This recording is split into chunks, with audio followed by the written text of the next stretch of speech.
सभी मित्रों को गुड मॉर्निंग। आप सभी का अपने चैनल के ऊपर स्वागत है। आशा आप सब अच्छे होंगे, स्वस्थ।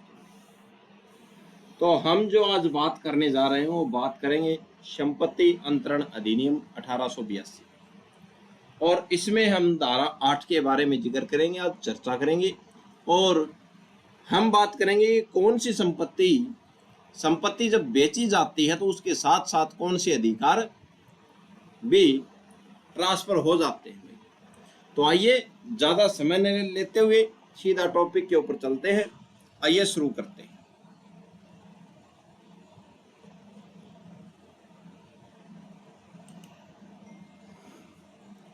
आइए भाई, संपत्ति अंतरण अधिनियम 1882 की धारा 8 क्या कहती है, आइए देखते हैं।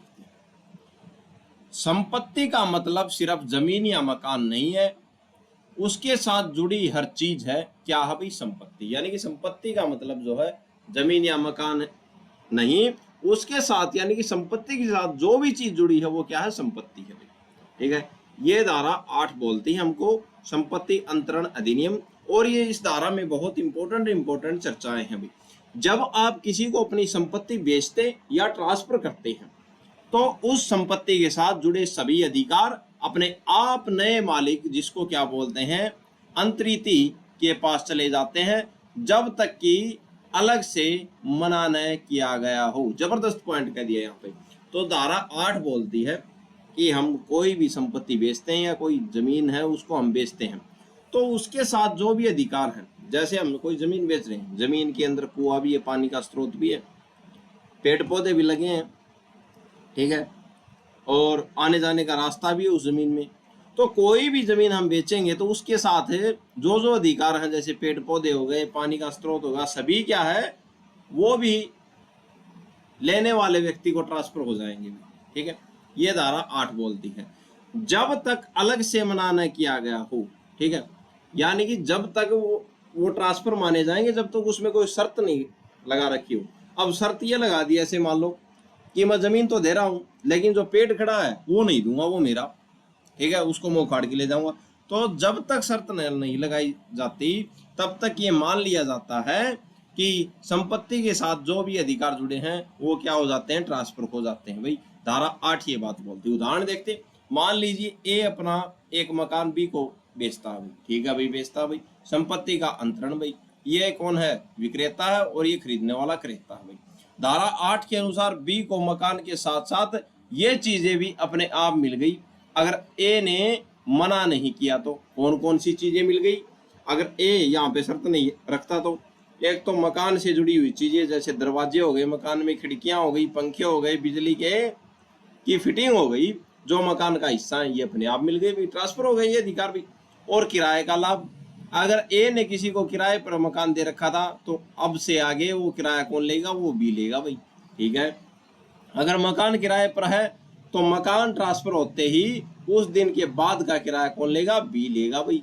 कानूनी अधिकार भाई, अगर मकान के किसी हिस्से को लेकर कोई रास्ता या पानी का अधिकार है तो वह भी बी को मिल जाएगा भाई। अगर रास्ता तो पाएगा, वो रास्ता भी मकान का जो है वो किसको? बी को ट्रांसफर हो जाएगा। दस्तावेज, मकान से जुड़े जरूरी कागजात भी बी के पास चले जाएंगे भाई। ठीक है, तो ये सभी के सभी जो अधिकार जो है वो बी को चले जाएंगे। ठीक है, ये धारा 8 बोलती है।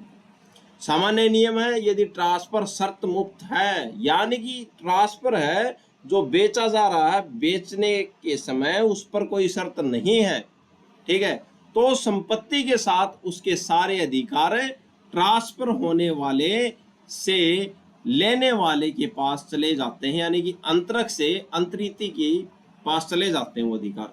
बेचने वाले से खरीदने वाले के पास सभी अधिकार चले जाते हैं अगर बीच में कोई शर्त नहीं है तो ट्रांसफर के दौरान। अपवाद, एक अपवाद भी है, अगर ट्रांसफर करने वाला व्यक्ति चाहे तो शर्त रख सकता है, जैसे मैं मकान तो दे रहा हूं लेकिन इसके साथ बगीचा मैं अपने पास रखूंगा। ठीक है, तो जो ये अपवाद है भाई, ठीक है, जो बेचने वाला वो शर्त रख सकता है।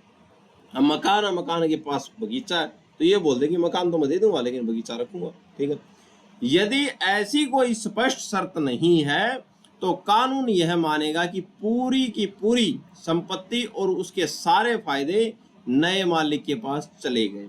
ठीक है, आगे चर्चा करते हैं। ये धारा 8 बोलती है, इसी को हम विस्तार से देखेंगे। ठीक है, संपत्ति के साथ उसके सभी अधिकार भी अपने आप ट्रांसफर हो जाते हैं, ये हमने देख लिया। शर्त रहित का सीधा मतलब है, अगर शर्त नहीं है तो क्या है, सभी की सभी चीजें क्या हो गई, ट्रांसफर हो गई। जैसे घर, कागजात, बिजली का कनेक्शन, आने जाने का रास्ता और सभी सुविधाएं भी। ठीक है, उदाहरण देखते हैं। अगर आप कहते हैं कि मैं अपना घर तुम्हें दे रहा हूं, ठीक है, और आपने कोई शर्त नहीं रखी हुई इस बारे में, तो कानून यह मान लेगा कि आपने घर, उसके कागजात और उससे जुड़ी सारी सुविधाएं सब कुछ सामने वाले को दे दी हुई, अगर शर्त नहीं है तो। ठीक है, विपरीत आशय का खेल क्या है इसमें, आइए देखते हैं।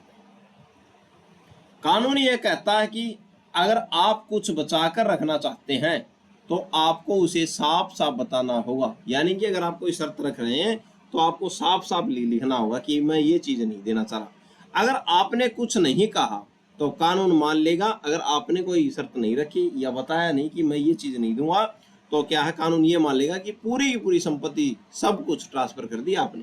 ठीक है, अगर आप कुछ बचाना चाहते हैं तो आपको विलेख यानी कि डॉक्यूमेंट और जो डीड होती है यानी कि रजिस्ट्री में स्पष्ट लिखना होगा, जैसे मैं मकान तो दे रहा हूं लेकिन इसके अंदर की अलमारी मेरी रहेगी, इस बात को ध्यान रखना भाई। ठीक है, तो आपको लिख कर देना होगा, शर्त लगा के देनी होगी कि मैं मकान तो दे रहा हूं लेकिन जो ये सामान है ये मेरा होगा भाई। ठीक है, अगर आप ऐसा नहीं लिखते तो बाद में आप यह नहीं कह सकते कि मैं तो अलमारी देना ही नहीं चाहता था। ठीक है, कानून आपकी पिछली बातों को नहीं बल्कि लिखे हुए कागजात को देखता है भाई, इस बात को ध्यान रखना, यानी कि रजिस्ट्री डीड को देखेगा भाई। ठीक है, बात नंबर 3 देखते हैं। यह नियम क्यों बनाया गया भैया, उद्देश्य क्या था इस नियम का, क्यों बनाया ये नियम, आइए देखते हैं। इस नियम का मकसद बहुत साफ है, स्पष्टता लाना है भाई। ठीक है, बिना इस नियम के हर ट्रांसफर के समय एक लंबी लिस्ट बनानी पड़ती कि मैं छत दे रहा हूं, मैं खिड़कियां दे रहा हूं, मैं पानी का अधिकार दे रहा हूं, इसलिए नियम बनाएगा। अगर आप कोई शर्त नहीं लगाते तो कानून ये मान लेगा कि सब कुछ क्या है, ट्रांसफर हो गया भाई, जो उसके साथ अधिकार जो है उस संपत्ति के साथ वो ट्रांसफर होगी। इस नियम की वजह से अब बस यह लिख देना काफी है कि मैंने फला संपत्ति ट्रांसफर कर दी है। ठीक है, बाकी सब कुछ कानून अपने आप मान लेगा भाई। ठीक है, कम शब्द, ज्यादा स्पष्टता और कानूनी सुरक्षा भाई। आइए देखते हैं, एक छोटा सा उदाहरण देखते हैं। कल्पना कीजिए कि आपने किसी को अपनी जो पुरानी कार बेची है, शर्त रहित है, आपने कोई शर्त नहीं लगाई बेचते समय। अगर आपने बस कार की चाबी और कागजात दिए तो कानून मानेगा कि कार के साथ उसकी जो स्टेपनी भी दे दिया आपने जैक भी दे दिया और म्यूजिक सिस्टम भी दे दिया। ठीक है, आप पलट नहीं सकते। अगर आपने शर्त लगा दी, अगर आप चाहते हैं कि म्यूजिक सिस्टम आपके पास रहे तो आपको पहले ही एग्रीमेंट में लिखना होगा भाई ये बात कि स्टेपनी दे दूंगा, जैक दे दूंगा, लेकिन म्यूजिक सिस्टम नहीं दूंगा भाई। तो शर्त लाग गई तो म्यूजिक सिस्टम पर आपका अधिकार है, आप नहीं देंगे। ठीक है, जब तक आप साफ साफ लिखकर कुछ बचाकर रखने की बात नहीं करेंगे, कानून मान लेगा कि संपत्ति के साथ जुड़े सभी अधिकार और सुविधाएं भी ट्रांसफर हो चुकी है। ठीक है, ये धारा 8 बताते हैं हमको अंतरण का प्रभाव भी। आइए आगे चर्चा करते हैं। धारा 8 संपत्ति का हस्तांतरण कैसे होता है भाई, ये बात देखते हैं कि कोई संपत्ति उसको कैसे बेचा जाता है, उसका हस्तांतरण कैसे होता है। आइए देखते हैं। अगर कोई व्यक्ति अपनी संपत्ति दान में देता है और यह नहीं लिखता कि उसने क्या क्या दिया, तो कानून यह मान लेगा कि उसने अपना सब कुछ पूर्ण हित दे दिया भाई। ठीक है, तो लिखना जरूरी है, अगर बिना लिखे दे दिया तो कानून ये मान लेगा कि सभी संपत्ति दे दी। धारा 8 का सीधा मतलब क्या है भैया, ये देखते हैं। अगर कैन ए खै को अपनी जमीन दान में दी, ठीक है भाई, तो उस जमीन के साथ साथ उससे जुड़े सभी अधिकार अपने आप खै को मिल जाएंगे भाई। ठीक है, क्योंकि शर्त लगी नहीं, यहाँ पे कुछ कोई बताया नहीं। ये दाता है जो दान दे रहा है, ये प्राप्त करता है भाई। उदाहरण देखते हैं। अगर कै ने ख को अपनी जमीन दान में दी तो उस जमीन के साथ उस पर बनी कोई भी संरचना जैसे मकान, कुआं आदि ट्रांसफर हो जाएगी। उस जमीन से मिलने वाला लाभ, जो भी पैसा मिल रहा है, किराया मिल रहा है, वो ट्रांसफर हो जाएगा। उस जमीन से जुड़े सभी अधिकार भी क्या है, ख को ट्रांसफर हो जाएंगे, अपने आप ख को मिल जाएंगे, अलग से लिखने की जरूरत नहीं है। ठीक है, अब करते हैं दस्तावेज की भाषा सर्वोपरि है। सुप्रीम कोर्ट का फैसला, सुप्रीम कोर्ट ने कहा था कि दस्तावेज की जो भाषा जो हो सर्वोपरि मानी जाती है। अगर एग्रीमेंट यानी कि करार की भाषा साफ और स्पष्ट है तो वही क्या है, अंतिम सत्य है, लिखा हुआ ही अंतिम सत्य है, ध्यान रखना भाई। आइए देखते हैं भाई, अगर बाद में कोई पक्ष यह कहे कि मेरा मतलब तो यह था या हमने तो यह सोचा था, तो अदालत उसे नहीं सुनेगी। इस बात को ध्यान रखना, लिखा ही सर्वोपरि है। अदालत केवल वही मानेगी जो दस्तावेज में काले और सफेद शब्दों में लिखा गया हो। मौखिक मुंह से कही गई बातों का कोई मूल्य नहीं होता भाई, ध्यान रखना।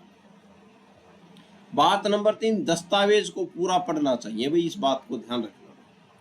किसी दस्तावेज का केवल एक हिस्सा पढ़कर फैसला नहीं लिया जा सकता, पूरी तरह से पढ़ो। जैसे किसी किताब को समझने के लिए पूरी किताब पढ़नी पड़ती है, वैसे ही संपत्ति के कागज को समझने के लिए उसे शुरू से अंत तक पूरा पढ़ना चाहिए भी, तभी असली मनसा पता चलती है कि कैसे ट्रांसफर हुआ है।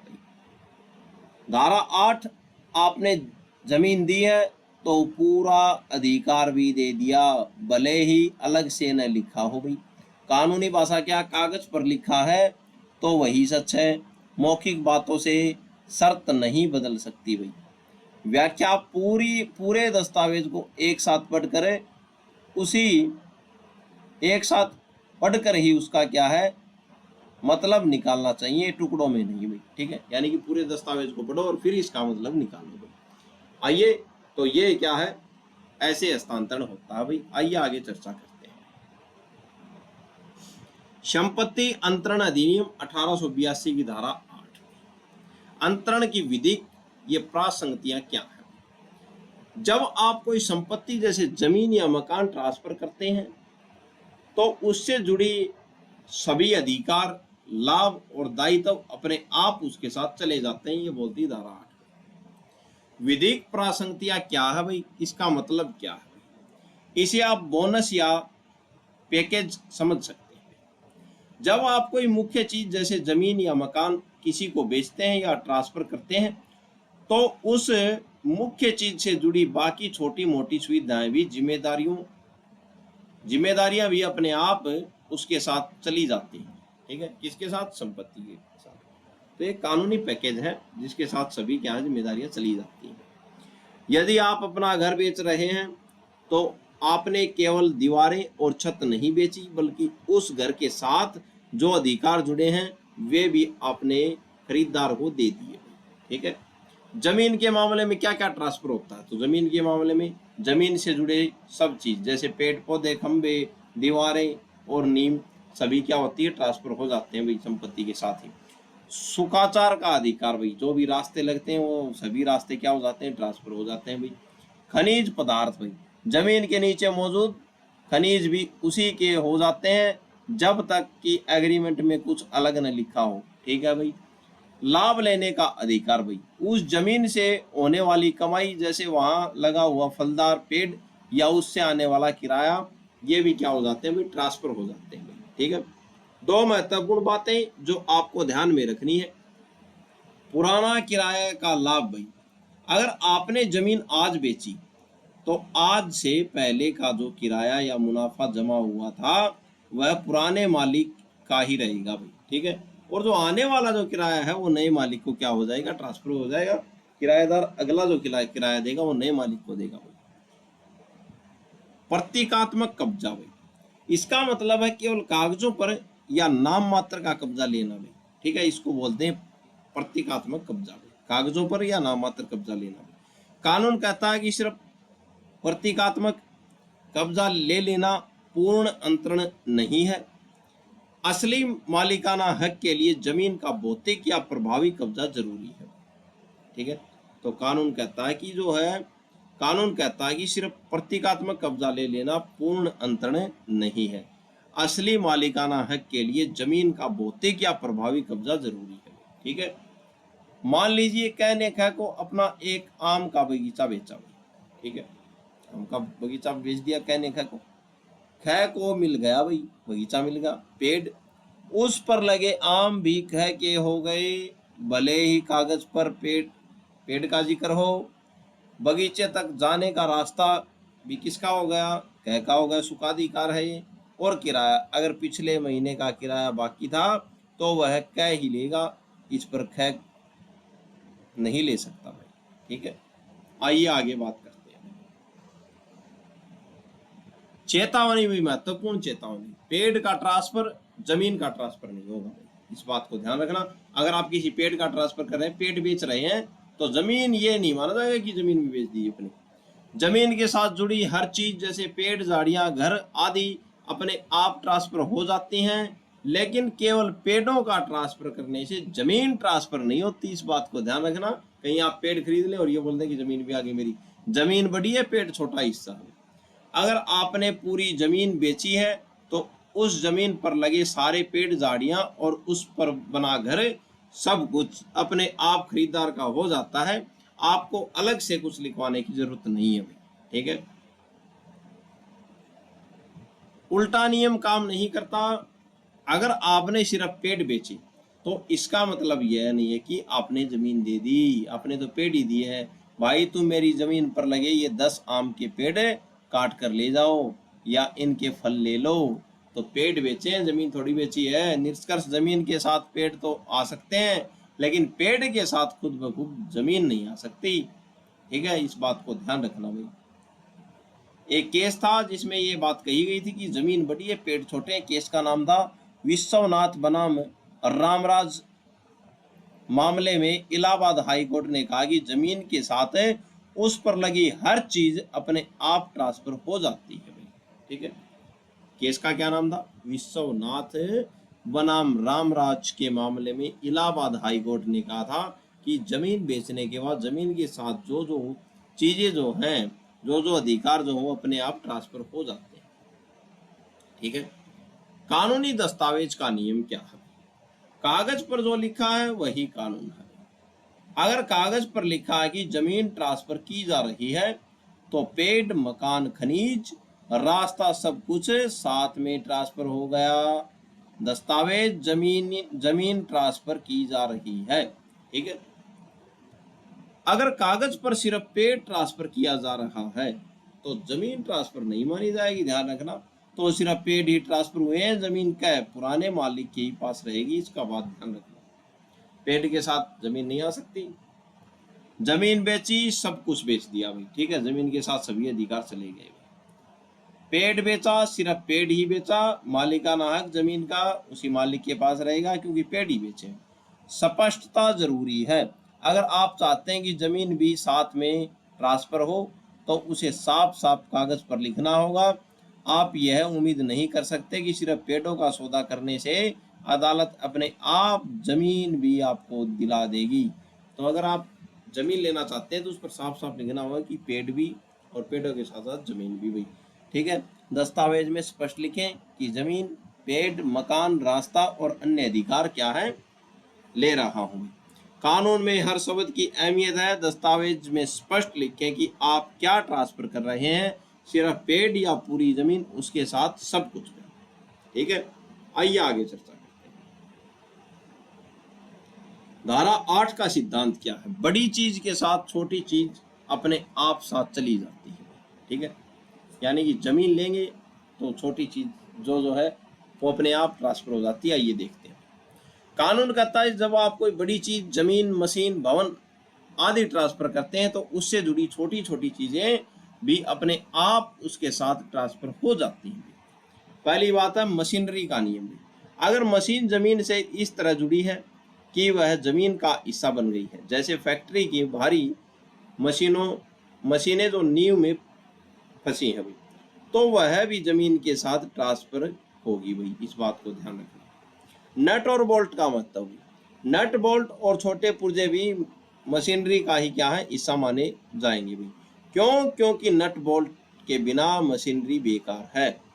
तो मशीनरी के साथ नट बोल्ट भी ट्रांसफर होंगे। ये नहीं कि आप ऐसे मान लें कि नहीं नट नहीं दूंगा भाई, ये थोड़ी है। अगर आप मशीन बेच रहे हैं तो आपको यह कहने की जरूरत नहीं है कि मैं नट बोल्ट भी साथ में दे रहा हूं।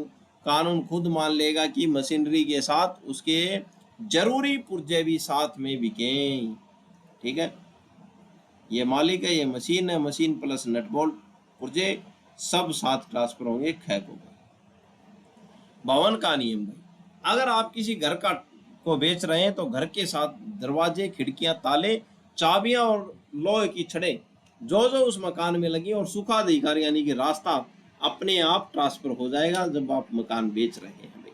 ठीक है, घर बेचते समय आपको लिस्ट बनाने की जरूरत नहीं है कि मैंने खिड़की भी दे दी, दरवाजे भी दे दिए, ताला भी दे दिया। यह सब घर का अभिन्न अंग है और माना जाता है अभिन्न अंग भाई। तो घर बेचते ये अपने आप ट्रांसफर हो जाते हैं सामने वाले।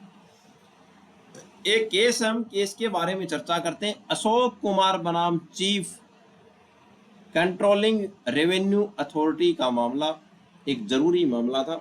अशोक कुमार बनाम चीफ ये कंट्रोलिंग रेवेन्यू अथॉरिटी का मामला था। क्या मामला था?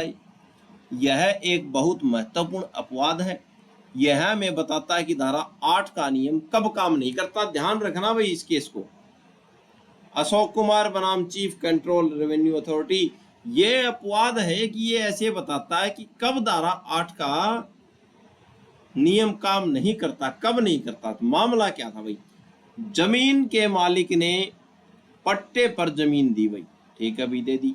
पट्टा लेने वाले व्यक्ति ने उस जमीन पर बाद में अपना पैसा लगाकर, मुद्दा यहाँ पे ध्यान रखना, पट्टा ले लिया और बाद में अपना पैसा लगाकर एक होटल बनाया भाई। ठीक है भी, होटल बनाया। अदालत का फैसला क्या था? जब जमीन का मालिक जमीन ट्रांसफर कर रहा था, यानी कि जमीन बेच रहा था, अब जमीन का मालिक जो है वो जमीन बेच रहा है भाई, तो अदालत ने कहा कि होटल का ट्रांसफर नहीं होगा। आप जमीन बेच सकते हैं लेकिन होटल का ट्रांसफर नहीं होगा। क्यों नहीं होगा? क्योंकि जब जमीन दी गई थी तब वह होटल था ही नहीं। होटल तो बाद में पट्टा लेने वाले व्यक्ति ने अपने खर्चे पर बनवाया था, यानी जमीन का मालिक उस होटल का स्वामी नहीं था ही नहीं। तो वो होटल को कैसे बेच देगा जब जमीन पट्टे पर दी गई थी, उस समय होटल था ही नहीं। तो या तो उसको जिसने होटल बनाया है वो मालिक का होटल लगा दो। तो बेच कैसे दोगे आप इसको? जमीन बेच सकते लेकिन होटल को नहीं बेच सकते। तो या तो उसको पैसे दो या बैठ के कुछ समाधान निकालो। ठीक है, ये धारा 8 का जो नियम है उसका अपवाद है। धारा 8 का नियम केवल उन्हीं चीजों पर लागू होगा जो ट्रांसफर के समय मौजूद हो और जिन पर ट्रांसफर करने वाले का अधिकार हो। ठीक है, जो चीज बाद में किसी और ने बनवाई वह अपने आप ट्रांसफर नहीं होगी। इस बात को ध्यान रखना उस व्यक्ति की सलाह बिना। मशीनरी बेचे, सब कुछ साथ देना पड़ेगा, सब कुछ साथ जाता है मशीनरी बेचते समय। भवन बेचे, सुविधाएं साथ जाती हैं। अपवाद समझे भाई, जो चीज ट्रांसफर के समय मौजूद नहीं थी या जिस पर आपका अधिकार नहीं था वह अपने आप ट्रांसफर नहीं होती। इस बात को ध्यान रखना। अब जमीन किसी की थी, पट्टे पर किसी ने ली, होटल बनाया किसी ने, तो आप तो जमीन बेच सकते हैं, जमीन का अधिकार था आपको, तो पट्टे पे दी तब होटल थोड़ी था। तो होटल को नहीं बेच सकते आप, जमीन को बेच सकते हैं। आइए आगे चर्चा करते हैं। धारा 8 का विस्तार।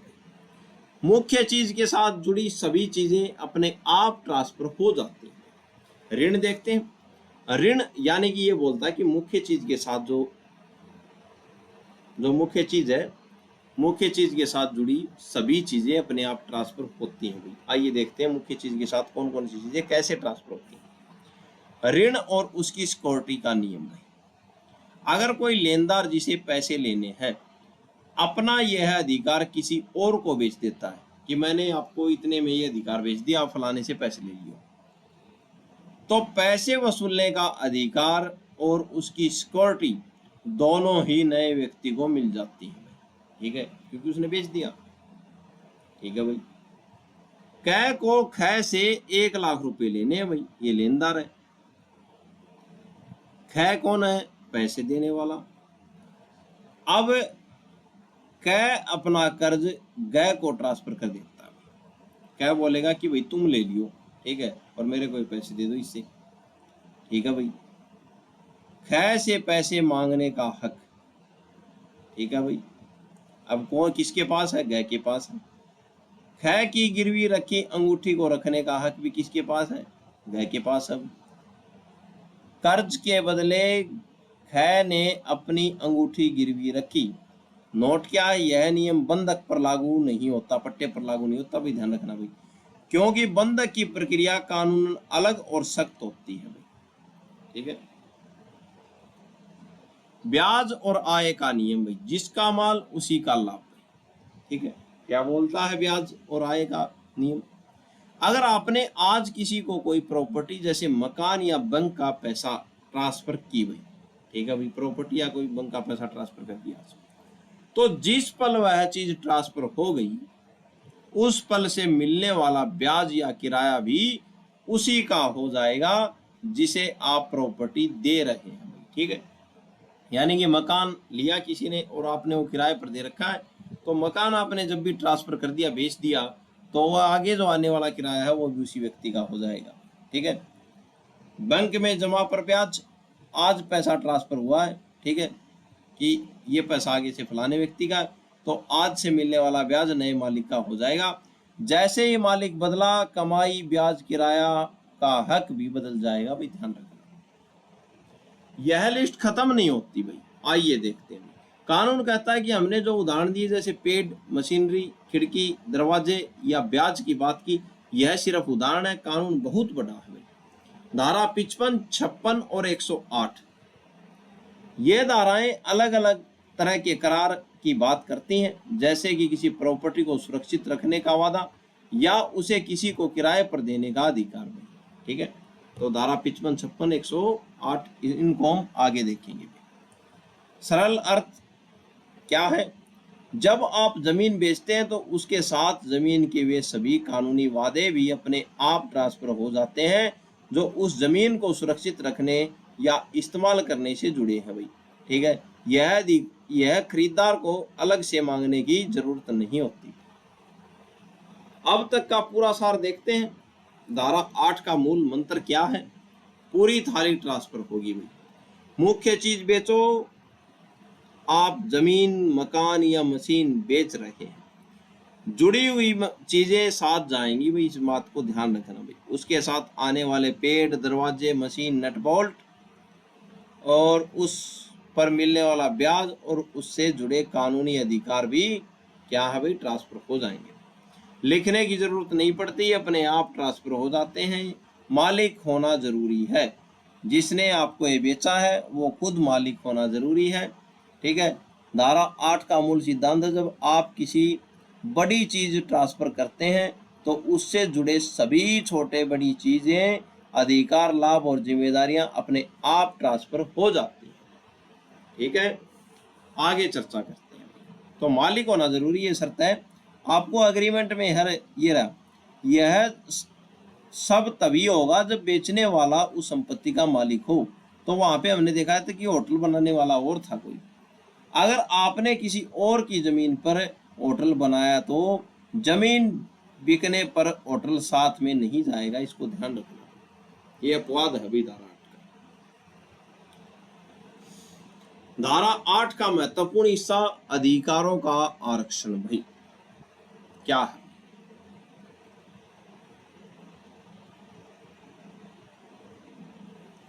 धारा 8 का नियम है कि सब कुछ साथ में ट्रांसफर हो जाएगा, तभी लागू होता है जब बेचने वाला खुद कुछ न कहे। अगर उसने शर्त रख दी तो ट्रांसफर नहीं होगा। अगर वह कुछ आरक्षित अपने पास रखता है तो उसकी मर्जी हावी होगी, इस बात को ध्यान रखना।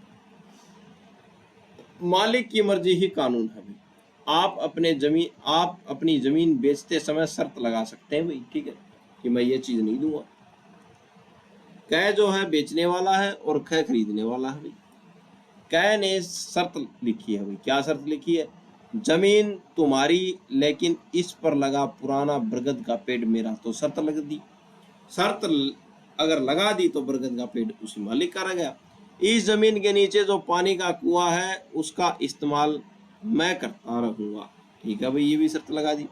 नतीजा, अगर कै ने यह साफ साफ लिख दिया तो धारा 8 का वह नियम कि सब कुछ बिक गया वहां काम नहीं करेगा, मालिक की मर्जी सर्वोपरि है भाई। ठीक है, इस बात को ध्यान रखना। अगर शर्त लगा दी तो मालिक की मर्जी सर्वोपरि है। अगर कागज पर बात साफ न लिखी हो यानी कि अस्पष्ट हो तो क्या हो? अक्सर एग्रीमेंट में ठीक से नहीं लिखा होता कि क्या दिया और क्या आपने पास रखा। तो एग्रीमेंट में अक्सर साफ नहीं लिखा था कि क्या तो दे दिया और क्या साफ अपने पास रखा। तब अदालत क्या करती है? अदालत पक्षकारों के आशय को देखती है। ठीक है, अदालत क्या करेगी? जब अदालत इंटेंशन ऑफ द जो पार्टी जो है उनके आशय को देखेगी कि क्या बेचने का मकसद था इनका। ये प्रबोस चंद्र दालुई बनाम विश्वनाथ बनर्जी सुप्रीम कोर्ट का फैसला था। क्या बोला इस मामले में माननीय न्यायालय ने? ये प्रबोस चंद्र दालुई बनाम विश्वनाथ मुखर्जी का केस था। अगर एग्रीमेंट के शब्द साफ नहीं है तो अदालत केवल उन शब्दों को नहीं देखेगी। ये बात बोली माननीय सुप्रीम कोर्ट ने इस मामले में कि एग्रीमेंट के शब्द जो है वो साफ नहीं है तो अदालत उन शब्दों को नहीं देखेगी। बात नंबर 2, अदालत यह देखेगी जब यह डील हुई थी तब हालात कैसे थे भाई वहां की। अदालत ये सोचेगी कि आखिर ये लोग यह एग्रीमेंट कर क्यों रहे थे, उद्देश्य क्या था, क्या जमीन बेचना उद्देश्य था या और कुछ था। तो अदालत ये देखेगी कि एग्रीमेंट कर क्यों रहे थे, क्यों बेच रहे थे, क्या चीज बेच रहे थे। ठीक है, तो इस मामले में सुप्रीम कोर्ट ने ये बात कही थी। शब्द बनाम आशय में लोग कभी कभी गलत शब्दों का इस्तेमाल निकाल लेते हैं। ठीक है, कागज पर लिखा पट्टा, असली इरादा जमीन हमेशा के लिए बेचने का। ठीक है, अदालत का दृष्टिकोण, अदालत ऐसे में पट्टा शब्द पर नहीं अटकेगी बल्कि वह यह समझने की कोशिश करेगी कि दोनों पक्षों का असली मन क्या था। अगर उन्हें लगा कि असली मकसद बेचना ही था तो वे उसे बिक्री जैसा ही मानेंगे। बात को ध्यान रखना। ठीक है, इस हिस्से का सार, शर्त लगने का अधिकार। बेचने वाला जो शर्त लगाता है वे कानून रूप से मान्य होती है भाई। अस्पष्टता में अदालत की भूमिका, कागज के शब्द साफ न हो तो अदालत हालात और पक्षकारों के उद्देश्य को देखकर फैसला करती है। ठीक है, असली आशय को महत्व भी, गलत शब्द लिखने पर भी अगर इरादा कुछ और था तो अदालत उसी असली इरादे को मानेगी। मुख्य संदेश, धारा 8 का नियम स्वचालित है लेकिन मालिक की मर्जी और पक्षकारों का इरादा हमेशा उस पर भारी पड़ता है, भी ध्यान रखना। ठीक है, यानी कि धारा 8 का नियम जो स्वचालित है।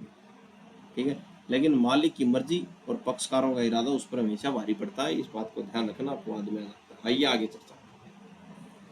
धारा 8 की व्याख्या, शब्द, आशय और परिस्थितियां सबसे महत्वपूर्ण है। शब्दों की शक्ति, शब्दावली बनाम नक्शा।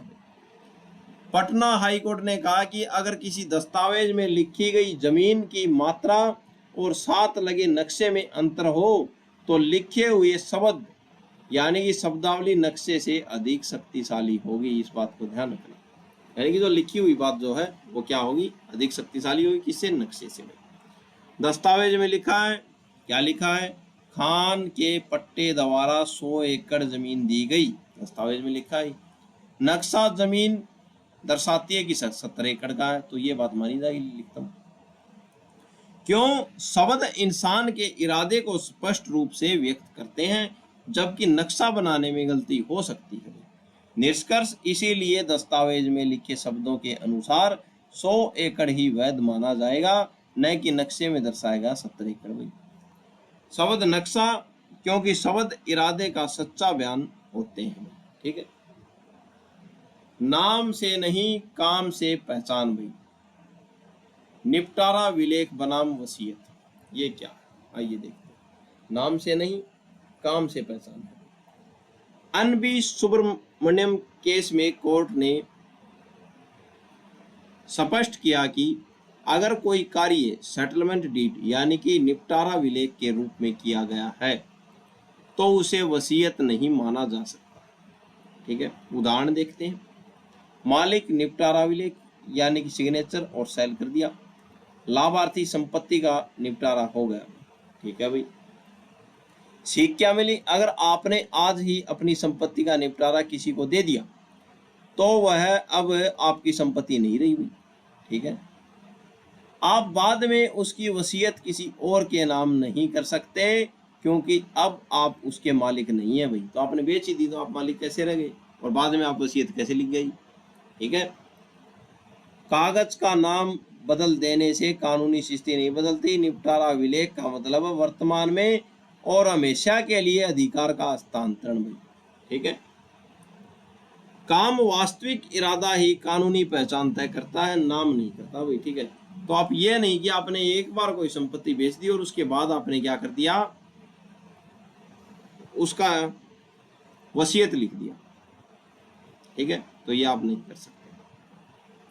ये एन.बी. सुब्रमण्यम के केस में न लेने बात कही थी। दिखावे के पीछे का सच क्या है? सशर्त विक्रय बनाम बंधक। केस क्या था? तो दिखावे के पीछे का सच क्या है ये देखते हैं। संत कुमारी केस में एक व्यक्ति ये कर्ज में था, उसने अपनी जमीन बेची, लेकिन उसी दिन खरीदार ख ने एक अलग पत्र पर साइन किया। 10 साल बाद मैं यह जमीन वापस कर दूंगा। ठीक है भाई, यानी कि संत कुमारी केस का मामला था। इसमें एक व्यक्ति क है जिसने जमीन बेच दी, उसने अपनी जमीन बेची भाई, लेकिन उसी दिन खरीदार जो था, खरीदार कौन था इस जमीन का? ख था भाई। ख ने भी एक अलग पत्र साइन कर दिया। क्या साइन किया? 10 साल बाद मैं यह जमीन वापस कर दूंगा भाई। ठीक है, तो ये पत्र लिख दिया। अब क्या होगा? घटना का क्रम, क ये कर्ज में डूब गया। क्या जो था वो किस में डूब गया? कर्ज में डूब गया। बेचने वाला तो कहीं था। सेल डीड जमीन बिक्री और अलग समझौता 10 साल बाद वापस करने का वादा। ख क्या था? खरीदार था। यहाँ पे अदालत का फैसला क्या होगा? यह बिक्री नहीं है, यह बंधक है भाई। ये बात बोली भाई अदालत ने। क्यों? क्योंकि उसने लिख दिया था कि 10 साल बाद वापस दे दूंगा, तो ये बिक्री नहीं, क्या ये बंधक है। ठीक है, अदालत ने केवल शब्द नहीं बल्कि परिस्थितियां देखी। दोनों कार्य एक ही दिन हुए थे, दोनों दस्तावेज साथ में रजिस्टर्ड हुए। कै को बहुत पैसे की आवश्यकता थी। ठीक है, इसलिए जमीन बेची। अदालत ने हालात को देखकर समझा कि जमीन बेची गई नहीं थी बल्कि पैसे के लिए गिरवी रखी गई थी, क्योंकि इसने दूसरा क्या दे दिया था? पत्र लिख कर दे दिया था कि 10 साल बाद मैं आपको वापस दे दूंगा। और कै को क्या थी? पैसे की जरूरत थी। तो ये क्या है? गिरवी रखी गई थी, ये बंधक थी भाई। ठीक है, न कि बेची गई थी। तो दिखावे के पीछे का सच है। आइए आगे चर्चा करते हैं। शब्दों की स्पष्टता सर्वोपरि है। दस्तावेज में जो लिखा है वही प्रधान है और वही इरादे को दर्शाता है। इच्छा और उद्देश्य सबसे महत्वपूर्ण। कागज का नाम नहीं बल्कि पक्षकारों का वास्तविक उद्देश्य देखा जाएगा। परिस्थितियां सच्चाई उजागर करती हैं। कभी कभी परिस्थितियां ही यह बता देती है कि वास्तविक लेन देन क्या था। समग्र निष्कर्ष क्या है? धारा 8 के अंतर्गत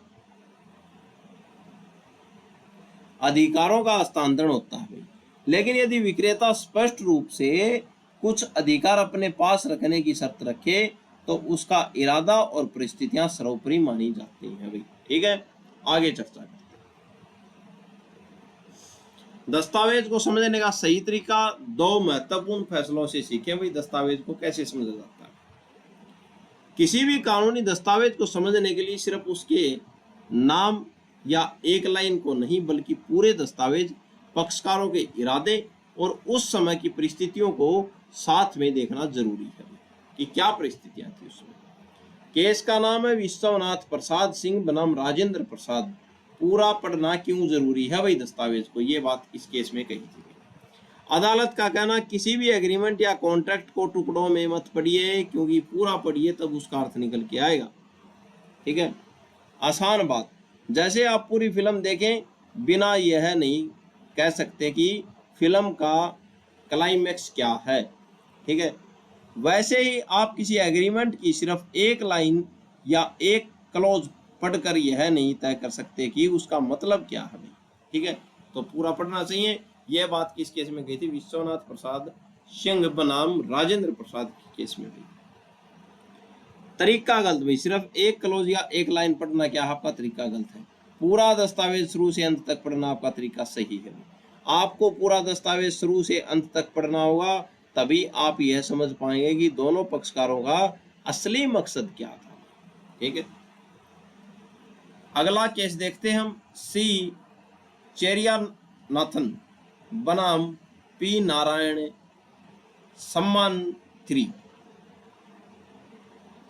3, यानी कि सी चेरियानाथन बनाम पी नारायण सम्मान 3। परिस्थितियों की ताकत देखी थी इस मामले में। भाई क्या बात कही थी अदालत ने? दस्तावेज जो अपनी बात कहता ही है, दस्तावेज तो अपनी बात कहता ही है, लेकिन वह कब और क्यों लिखा गया यह जानना भी जरूरी है। इस बात को ध्यान रखना। दस्तावेज तो अपनी बात कहेगा कि ऐसे ऐसे हुई है, लेकिन ये कब और क्यों लिखा गया ये जानना भी जरूरी है भाई। मान लीजिए एक आदमी ने गुस्से में या मजबूरी में कोई एग्रीमेंट साइन किया। सिर्फ कागज की भाषा पढ़ने से यह पता नहीं चलेगा कि उस वक्त उसके हालात क्या थे। ठीक है, तो ये भी देखना जरूरी है। कागज पर जो लिखा है उसे तो आधार मानना ही है, लेकिन साथ में यह देखना है कि वह कागज लिखते समय आपस में हालात क्या थे भाई, उस समय उसके हालात क्या थे, यानी वे लोग उस समय क्या सोच रहे थे और क्यों लिख रहे थे। ठीक है, आगे चर्चा करते हैं। दस्तावेज को समझने का फार्मूला, दस्तावेज को पूरा पढ़ें, पक्षकारों का इरादा जानें, उस समय के हालात देखें और फिर क्या है दस्तावेज का सही मतलब निकालें कि क्या है। ठीक है, दस्तावेज का शीर्षक सिर्फ एक शुरुआत है, बिक्रीनामा या पट्टा। भाई लोग कागज पर ऊपर लिख देते हैं बिक्रीनामा, सेल डीड या पट्टा भाई लीज, लेकिन शीर्षक देखकर फैसला मत लीजिए भाई, आप उसको पूरा पढ़िए। शीर्षक धोखा दे सकता है पर इरादा नहीं भाई। ठीक है, यहाँ पे हमने देखा था, क्या देखा था? एक व्यक्ति ने जमीन बेच दी थी। ठीक है, जमीन बेच दी थी तो दूसरे व्यक्ति ने क्या किया? दूसरे व्यक्ति ने करार भी लिख कर दिया कि 10 साल बाद मैं वापस कर दूंगा। तो एक गिरवी माना गया ना कि क्या जमीन बेची मानी गई। ठीक है, शीर्षक धोखा दे सकता है पर इरादा नहीं। शीर्षक तो बस आपको रास्ता दिखाने का एक बोर्ड है, असली मंजिल तो उस कागज की आत्मा यानी कि इरादे में छिपी होती है कि क्या इरादा था। वास्तविक स्वरूप, जब तक आप इन तीनों चीजों पूरा पढ़ना, इरादा और हालात को एक साथ नहीं जोड़ेंगे, तब तक आप उस दस्तावेज का सही मतलब नहीं निकाल पाएंगे। ठीक है, बड़े काम की बात भाई क्या है? अगर आप भविष्य में कोई भी कानूनी कागज देखें यानी कि प्रॉपर्टी पेपर देखें, तो सिर्फ ऊपर का नाम मत पढ़िए भाई, उसे पूरा पढ़िए और क्या है सोचिए कि जिस व्यक्ति ने यह लिखा वह उस समय किस स्थिति में था और वह क्या करना चाहता था। ठीक है, यही एक अच्छा वकील और जागरूक नागरिक की पहचान होती है। तो आज के लिए इतना ही। ये जो क्लास जो थी बहुत इम्पोर्टेंट क्लास रही, आपको लाइफ में ये बातें काम आएंगी। ठीक है, तो आज के लिए इतना ही। आशा है आपको समझ में आएगा। चैनल को ज़्यादा से ज़्यादा लाइक करें, शेयर करें, अपने मित्रों तक पहुंचाएं। बहुत ही इम्पोर्टेंट फैक्ट इस क्लास के अंदर रखे गए थे। तो धन्यवाद धन्यवाद धन्यवाद।